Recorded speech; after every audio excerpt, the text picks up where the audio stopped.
જે લોકો અત્યારે નીકળી ગયા હતા ના પાડવા કે ભાઈ કોઈ સંમેલનની અંદર જાતા નહીં અને આ સંમેલનમાં તમારે હું એમ કહેવું જોઈએ કે ભાઈ હું પ્રતિનિધિ છું, હું કેબિનેટ છું, તમારે કાંઈ પણ છોકરાઓ જરૂર પડે તમે તમારી સાથેથી જે કરવું હોય તમે કરો, પણ તમારા મોઢેથી તમે એટલું ન બોલી શક્યા છો. આ 35 વર્ષમાં 5 કોળે એવા તૈયાર થયા હોય કે કોળે એવા 5 મજબૂત તમે કર્યા હોય તો તમે તમારી હિંગળાટના કામ કરી ગયો તમે આ 5 મજબૂત કર્યા છે. આજ તમે સતાય કોળીનું શોષણ કરો છો અને કોળી સામે કે ભાઈ જાઓ, કોઈ નથી જવાનું, શું પણ ના પાડો છો તમે. વિછિયાની અંદર 2 દિવસ પહેલા ઠાકોર કોળી સમાજનું એક સંમેલન યોજવામાં આવ્યું. સંમેલન યોજાયું એ પહેલા પણ વિવાદ થયો હતો અંદરો અંદર. સંમેલન પૂરું થયું ત્યારબાદ પણ વિવાદ સર્જાયો છે. નમસ્કાર, આપ જોઈ રહ્યા છો ન્યૂઝરૂમ અને આપની સાથે હું છું ભાવિક. પહેલાં તો તમે અમારી ચેનલને સબસ્ક્રાઇબ ન કરી હોય તો અમારી ચેનલને હમણાં જ સબસ્ક્રાઇબ કરી લો, બેલ આઇકનને દબાવી દો, જેથી કરીને પડે પડના સચોટ સમાચાર તમને તમારા મોબાઈલ પર તરત જ મળી રહે. વાત વિછિયાની કરવી છે કે જ્યાં ઘનશ્યામ રાજપરાની હત્યા થઈ ત્યારબાદ માહોલ ખૂબ ગરમાયો, અનેકો કેસો થયા, અનેક લોકોને પોલીસ સ્ટેશનની અંદર લઈ જવામાં આવ્યા, જેલમાં પણ પૂરી રાખવામાં આવ્યા.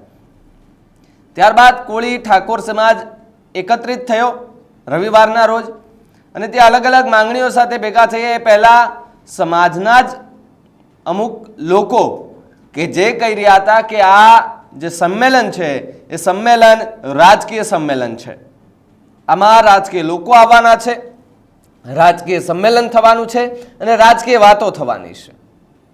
ત્યારે વિરોધીઓને વળતો જવાબ આપવા માટે ફરી એકવાર વિછિયા ગામના પૂર્વ સરપંચ મેદાને આવ્યા છે અને વિરોધીઓને સણસણતો જવાબ આપ્યો છે અને કહ્યું છે કે તમે કહેતા હતા કે 10 લોકોથી વધારે નહીં આવે, પણ સાહેબ હજારોની સંખ્યામાં જનમેદની ઉમટી પડી, લોકો પોતાના ખર્ચે આવ્યા હતા, અમે નહોતા બોલાવ્યા છતાં પણ આવ્યા હતા. આ સમાજ પ્રત્યેનો પ્રેમ છે લોકોનો.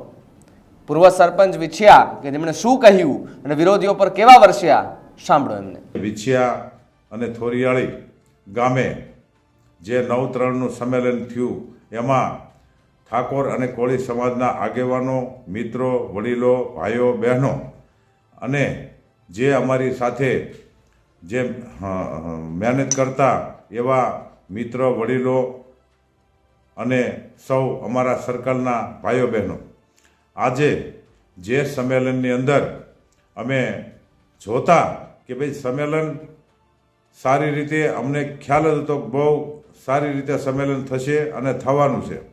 આજે જસદણ વિછિયામાં જે લોકો અત્યારે નીકળી ગયા હતા ના પાડવા કે ભાઈ કોઈ સંમેલનની અંદર જાતા નહીં, અરે પણ આ સંમેલન કોળી સમાજનું સંમેલન હતું, એમાં કોઈ પક્ષપાત તો હતો નહીં અને પક્ષપાત રાખવાનો નહોતો. અને આમાં જે પાર્ટી જે પાર્ટીનું કામ કરતા હોય એ એને મુબારક. અમે તો કોઈ પાર્ટીની અંદર રસ લીધો જ નહોતો અને લેવાના પણ નહોતા.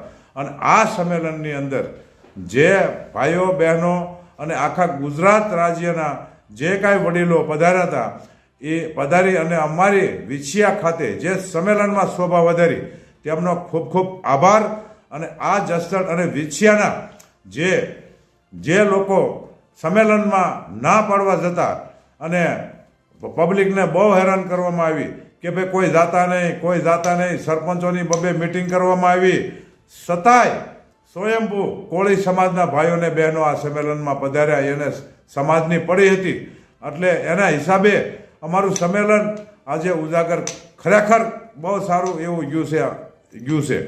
અને જે વિસ્તારમાં આજે 35 વર્ષથી આ તાનાશાહી ચાલી રહી છે એ તાનાશાહીને લઈ અને આ લોકો તમે જુઓ સમાજના સંમેલનમાં નહોતા. ભાઈ શું કરવા સમાજના સંમેલનમાં નહીં જવાનું?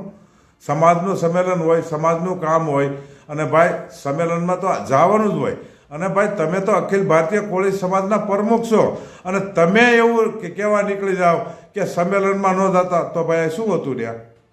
કોળી સમાજનું સંમેલન હતું, રાજકીય નહીં. પણ રાજકીય રોટલા શેકવાની આ બધી તમારી પાસે બધું છે, અમારી કોળી સમાજ પાસે નથી. અને છેલ્લા દિવસે 2 ફોટા નાખ્યા કે આ લોકોને આગેવાન થવું. અરે ભાઈ આગેવાન જ છીએ અમે, અમારે ક્યાં કોઈ પૂછવા જવાનું છે? અમે અમારી રીતે આગેવાન છીએ, અમારી રીતે સક્ષમ છીએ. હા, અને બીજા નંબરમાં કે જે તમે અને તમારા જે કાંઈ માણસો હતા એ માણસોને અમે એ આવ્યા હતા બિચારા, અમે ના નથી પડતા, અને કદાચ ન આવ્યા તેનો ખૂબ ખૂબ આભાર, એમાં કાંઈ વાંધો નથી. અને અત્યારે ભાજપ સરકારની સામે આ જે કલમો છોકરાઓની અંદર 307 જેવી દાખલ થઈ હતી, એના માટે અમે સંમેલનનું આયોજન કર્યું હતું. અને આ સંમેલનમાં તમારે હું એમ કહેવું જોઈએ કે ભાઈ હું પ્રતિનિધિ છું, હું કેબિનેટ છું, તમારે કાંઈ પણ છોકરાઓ જરૂર પડે તમે તમારી સાથેથી જે કરવું હોય તમે કરો, પણ તમારા મોઢેથી તમે એટલું ન બોલી શક્યા અને આ તમે રોડ અને રસ્તા ઉપર અને મિટિંગો કરવા માંડ્યા કે સંમેલનની અંદર ન થતા, તો આથી તમે સમાજનું સારું શું કરી શકો? હું તો એમ કહું, તમે સમાજનું સારું ક્યારેય નહીં કરી શકો. તમે અમે તો એક નક્કી કર્યું હતું કે ભાઈ આ જે સમાજના અમુક દૂષણો છે એને આપણે દૂર કરીએ, આ બધા ભેગા થઈને. તો તમારા 40 ધારાસભ્ય, તમારા જે 40 ધારાસભ્ય કોઈ ન આવ્યું, અમે બધાને આમંત્રણ આપ્યું, અમે ક્યાં નથી આપ્યું, તમે બાકી ન રાખીએ કાંઈ અમારી માથે, વીડિયા નાખ્યા, ઊભા કર્યા, આ જે તોમતદારો હતા એને ઊભા રાખ્યા, સહી લેવા નીકળ્યા, પણ શું કરવા? તમે આજે કોળી સમાજને આ જસદણને વિસિયામાં તમે એટલો બધો દબાવીને રાખ્યો છે, પણ આ સાહેબ સારું નથી, આવા દબાવવા ન જોઈએ. આગામી રણનીતિ બધા બનાવીને જ બેઠા, એમાં કાંઈ અમારે કોઈ બનાવવાની જરૂર નથી. આ બધાને ખબર છે તમે શું કરો છો. આ 35 વર્ષમાં 5 કોળે એવા તૈયાર થયા હોય કે કોળે એવા 5 મજબૂત તમે કર્યા હોય, તો તમે તમારી હિંગળાતના કામ ખાઈને કહો કે અમે આ 5 મજબૂત કર્યા છે. આ તમે સતાય કોળીનું શોષણ કરો છો, અને કોળી સામે કે ભાઈ જાઓ, કોઈ નથી જવાનું, કોઈ નથી જવાનું, શું પણ ના પાડો છો તમે? કોળીના દીકરા હોય ને કોળીનું લોહી હોય એ ન્યા સંમેલનમાં હાજર હોય બાપા. અને તમે બસ એક જ વાત, 2 મિટિંગો કરી, સરપંચોને બોલાવ્યા, સરપંચોને કીધું કે સમાજ કોઈએ સંમેલનમાં જવાનું નથી, તો શું કરવા સંમેલનમાં ન આવે ભાઈ? આજે કોળીના દીકરાને કોળીનું લોહી હતું એ ભાઈ સંમેલનમાં તમામ આવ્યા. એટલે આ આપણા જસદણને વિસિયા તાલુકાએ ખાસ જોવાની જરૂર છે કે ભાઈ આવા અમુક માણસોથી શેટાર્યો જે આપણા ન થાય એ કોઈના ન થાય, તમે સમજી લેજો. આપણા થયા તમને આખા જસદણ વિસિયા તાલુકાના અને અમુક પડખેના તાલુકાઓમાં પણ ખબર પડી ગઈ કે આ લોકો ક્યાંય કોળી સમાજના સંમેલનમાં બધાને ના પાડવા નીકળ્યા. આ તો પોલીસ પ્રશાસન સારું હતું અમારી પાસે, અને અમને સાથ અને સહકાર આ લોકોએ ખૂબ આપ્યો. હું મારી નજરે જોઉં ભાઈ, એમાં કાંઈ હું પોલીસ પ્રશાસનનો પણ ખૂબ ખૂબ આભાર માનું છું. એવું નથી, અમારી સાથે અમારી હારે જોડાય, અમારું જે કામકાજ કર્યું હોય, અમારી જે બધી રીતે અમને બંદોબસ્ત આપ્યો, એનો ખૂબ આભાર અમારે માનવો જ જોઈએ, ને અમે એનો આભાર માનીએ છીએ. અને તમે રોડ રસ્તા બંધ કરાવ્યા, બધી કોઈ દોડવા, અમને દોડવા, સાલું સંમેલનમાં જે આવારા તત્વો હતા અમુક એવાને તમે કીધું કે ભાઈ તમે આડા ઊભા રહી જાઓ, તમારે ક્યાંય જવાનું નથી. તો આ એક કોળી સમાજના દીકરા તરીકે તમને આ મોઢામાં તમને શોભે છે? એટલે ભાષા હવે સીધા રસ્તે આવો. ખોટા કોળી સમાજના નામે ધોહરા લઈ લઈને નીકળી ગયા છો, બંધ થાવ. હવે તમે સમાજને સાચી દિશાએ લઈ જાઓ, સમાજને ભેગો કરો, સમાજની મિટિંગો કરો અને એને સમજાવો. હવે પણ મને નથી લાગતું કે તમારાથી કોઈ સમજે.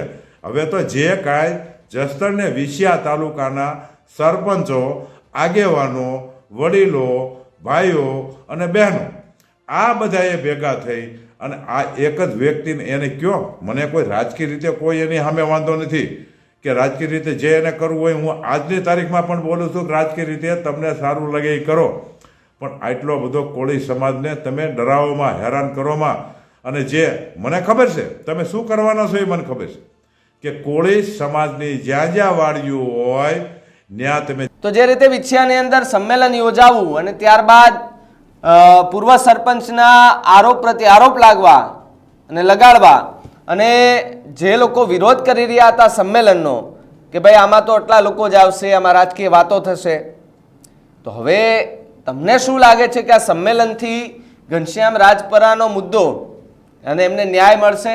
જે લોકો પર કેસો થયા છે એ કેસો પરત ખેંચાશે એવી માંગ સાથે આખું આ સંમેલન યોજવામાં આવ્યું હતું. અને સંમેલનમાં બહોળી સંખ્યામાં કોળી સમાજના, ઠાકોર સમાજના આગેવાનો સાથે બનાસકાંઠાના સાંસદ ગિરીબેન ઠાકોર, અમિત ચાવડા, આ બધા જ લોકો ત્યારે ઉપસ્થિત રહ્યા હતા.